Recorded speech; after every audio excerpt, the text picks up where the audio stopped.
Mes chers compatriotes, bonjour, bonsoir selon l'endroit où vous vous trouvez pour suivre cette communication. Je suis Armand Mandiono Boutelezi Bouchindi Boavindu Munaba Mungu.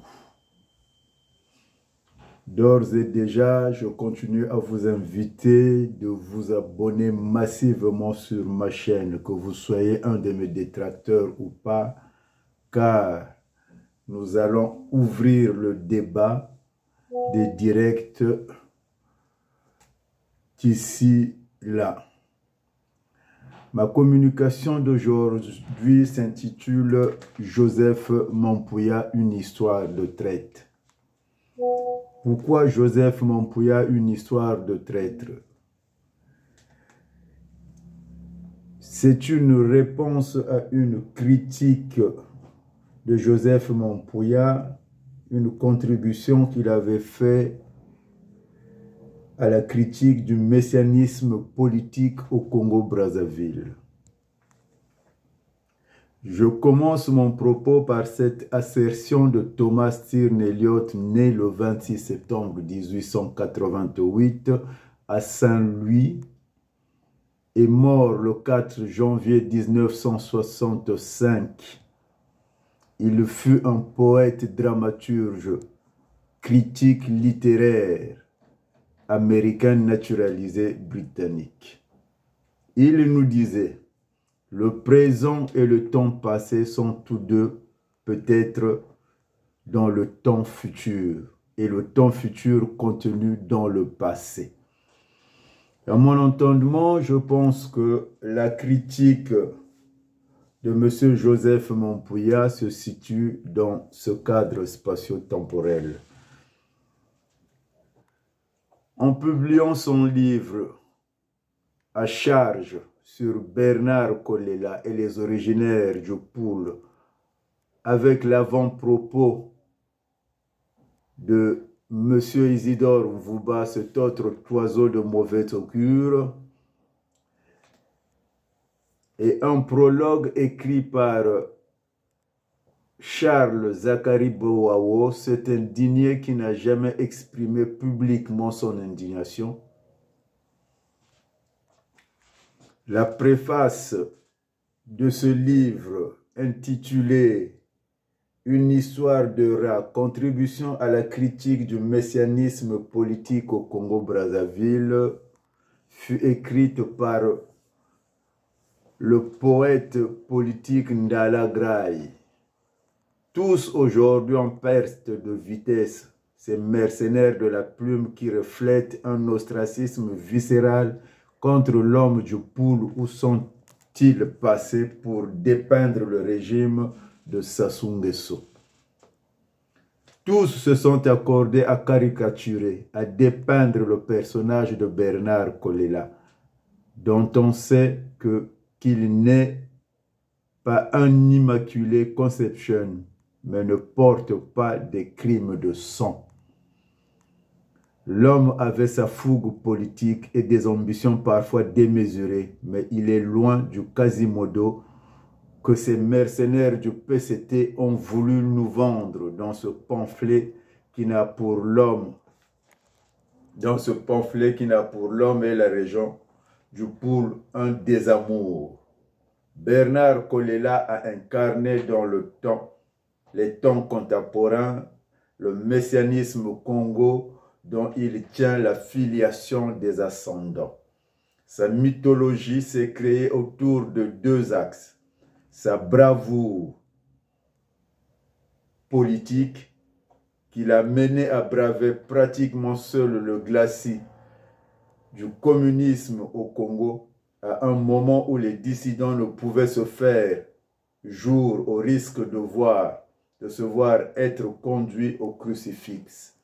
De ce point de vue, Bernard Kolela est une sorte d'Alexandre Solzhenitsyn, un des plus célèbres des dissidents du régime soviétique durant les années 70-1980 en Russie. Grand écrivain et penseur russe qui décrivait dans son célèbre livre L'archipel du Goulag la face noire du communisme. Mais la caractéristique majeure de Kolela, c'est qu'il ne devait pas sa promotion politique à une cooptation politique, comme le dit Grégoire Ndaki dans son livre. Bernard Kolela s'est créé lui-même comme le bon Dieu s'est créé lui-même. Alors que nombre de ces hommes politiques, sinon la totalité, sont cooptés, autrement dit, ils ont été parrainés et le reste. Bernard Kolela est un self-made man. C'est ce qui a fait sa grandeur et sa légitimité. C'est pour cela que Sassou Nguesso nourrissait une peur bleue devant sa personne, car il ne devait rien à personne. Sauf au crépuscule de sa vie où il trébucha. Désespéré de son exil, il fut poussé par les siens à se donner dans les bras de Sassou Nguesso, à la mort de son épouse. Et cette histoire est similaire de celle d'un autre grand homme politique, Lambert Galibali, ce dernier mohican Téké qui terrorisait Florent Tchiba. Dans son hystérie, cet écrivain de seconde main, Joseph Mampouya, qualifiait le légendaire Makuta Mbuku, hautement gradé de l'Académie d'Outre-mer d'écrivaillons et de tribalistes.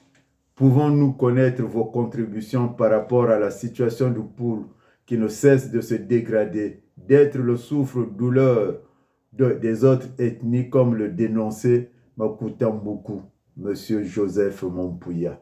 Vous êtes encore avec nous. On est légitimement fondé à se poser la question sur votre silence, sinon qu'il traduit votre traîtrise.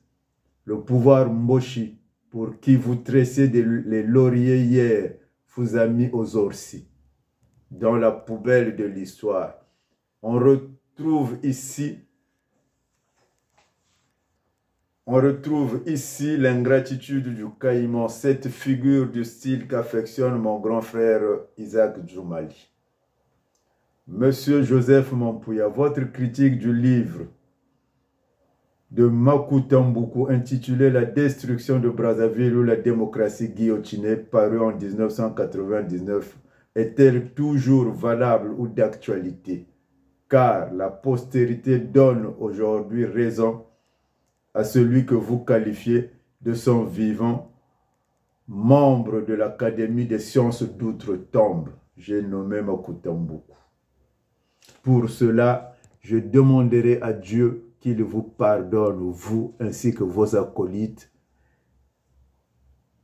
qui critiquez le messianisme politique au Congo-Brazzaville. Je finirai ma communication par là. C'était Armand Mandiono, Boutelezi, Bouchindi, Boaboucheleka, Poavindu Munabungu. Tout en vous lisant la même assertion du début. Le temps présent et le temps passé sont tous deux peut-être dans le temps futur et le temps futur contenu dans le passé. Faisons les choses bien et dans la droiture pour que nous ne soyons pas rattrapés après.